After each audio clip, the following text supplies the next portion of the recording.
What's up, biker scum? Today we're talking about hill climbs and more specifically screwing them up and how to unscrew ourselves on the hill. We'll be using our Super Deluxe KLR 650 hill climbing monster here to demonstrate this. Okay, so the first thing with climbing up the hills is I'm not talking about a hill where you know you're just going to cruise up it, but really any kind of hill where you have doubts or you guys got to stop and take a look at it and kind of survey the hill and figure out a plan of attack on it. You also, when you're considering your plan of attack for getting up it, you want to plan for what if you don't make it. So what I like to do is what we've talked about before is when looking for a line, think about where you would walk if you were walking up the hill. Because people are naturally kind of lazy, if you were walking it, you would pick the best ground, the least slope, the section with the least obstacles, and that's pretty good for giving yourself an idea of where it's going to be easiest to get up the slope on your bike. As you look at the hill and you're picking out your line, you want to look for obstacles or hazards. So that could be like, there's always rocks and stuff, but any rock that's in your path of travel that's like higher than a curb or curb height or higher, a tree branch or a tree across it, wet roots or a ditch or something that your tire might get wedged in. You want to spot that stuff. And then I like to divide the hill into thirds.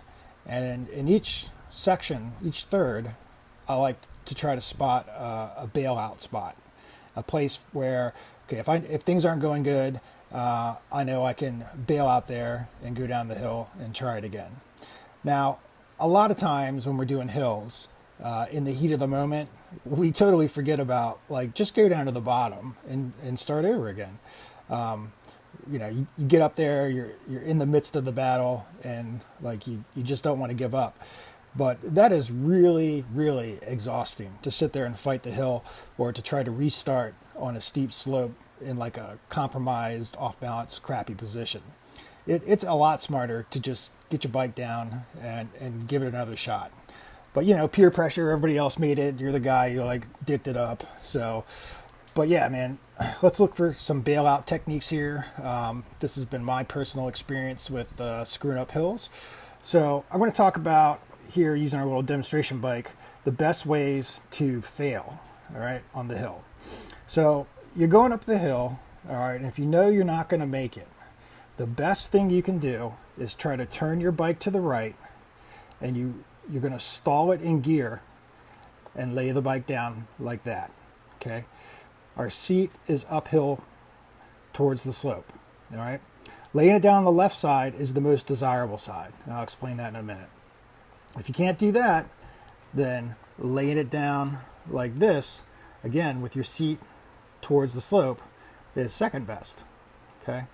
And if you can't do that, then just laying it straight over on the left-hand side is third best choice, okay? What we're looking for in these scenarios is that our seat is towards the slope, because that's where your body's going to be. Okay, so if you're going up and you turn it to the right as much as you can and you lay it down, you're going to be here, all right? Where if you're standing, I've found that oftentimes, right as you roll off the throttle and stall it, you can just step off the bike. Just step off onto the upslope and you'll be right there. Maybe you might slip on your butt or something, but you'll be fine. If you're seated on the bike and you go over, you got to be careful not to get your legs stuck under the bike.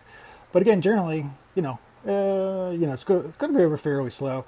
You can just slip off the seat or slip out from underneath it before it goes over completely. If it does go over on your leg, you can generally kick your leg free or something. Same thing on this side. Our seat is uphill, so our body's uphill. That's the safest place for you to be during a bailout. Okay, if we bail out the wrong way or things just don't go good and we do one of these and we fall over this way, I've done it plenty of times, but here's the seat, that's where your body's going to be. So this is not a great situation because the bike is above you on the slope. You've fallen over this way, so it's the maximum distance your body can fall, and you are going to tumble away from the bike. If that happens to you, just kind of roll into a ball and roll away from the bike. get away from it. In any case, on a hill or whatever you're doing, if the bike starts to go, you're probably not going to be able to save it, especially if it's going towards the downhill, because gravity and center of balance are not going to be on your side. You're not going to be able to hold that up. Just get the hell away from the bike, let it fall. You might bend a pedal or a lever or your handlebars, but it's better that you're okay. Okay, so if we're stuck in one of these situations, we've bailed out or things just didn't go good, okay, how do we get back down the hill? Okay, first, after you've stalled the bike in gear, preferably with seat uphill, you got to make a decision. Are you going to go again from there, or are you going to roll it down the hill and start over? Usually it's best to roll it down the hill and start over.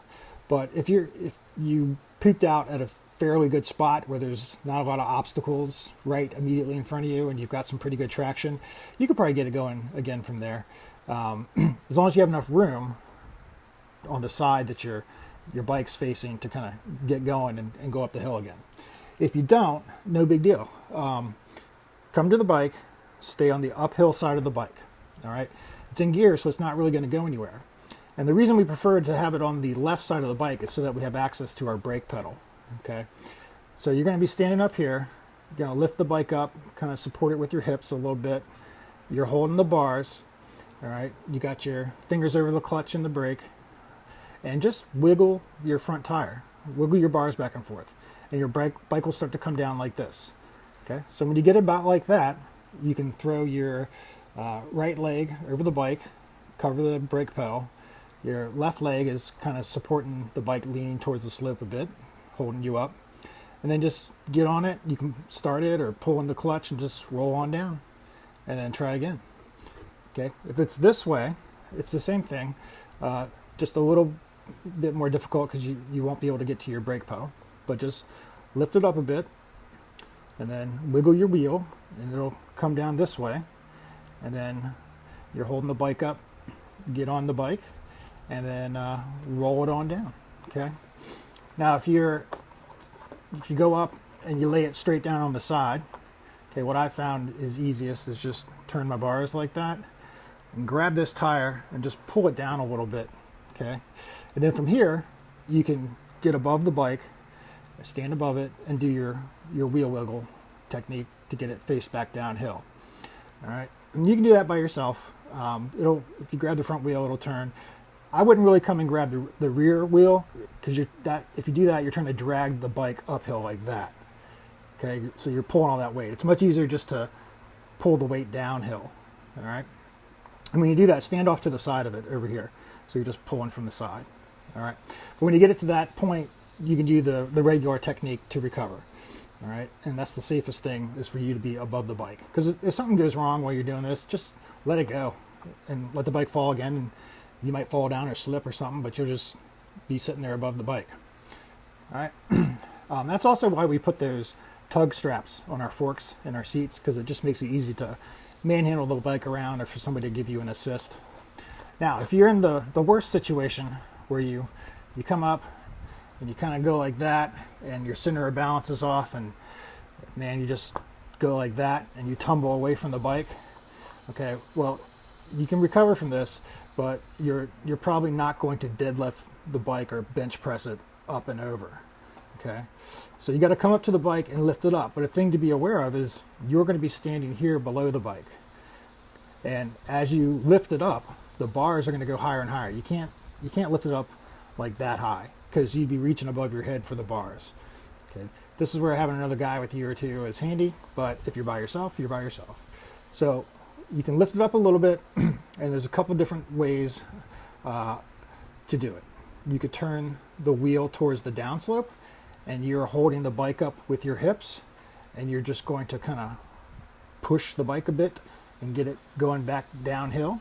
All right. You could also, if the bike's like this, you could lift it up a little bit.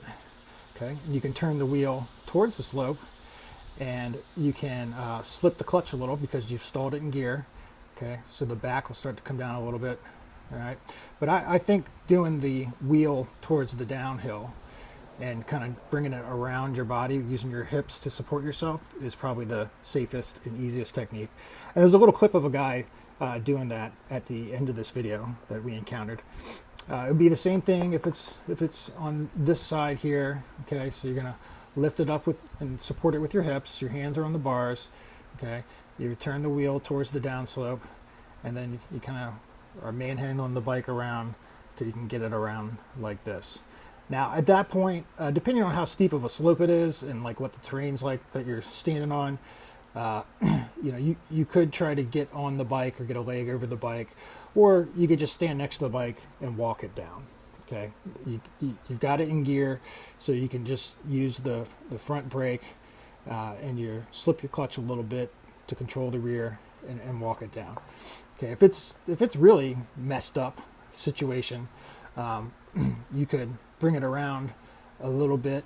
Okay, so you were crashed like this, so you could bring it around a little bit, and then if you have another guy with you, you could flip it over that way and then do your wheel wiggle to get it downhill.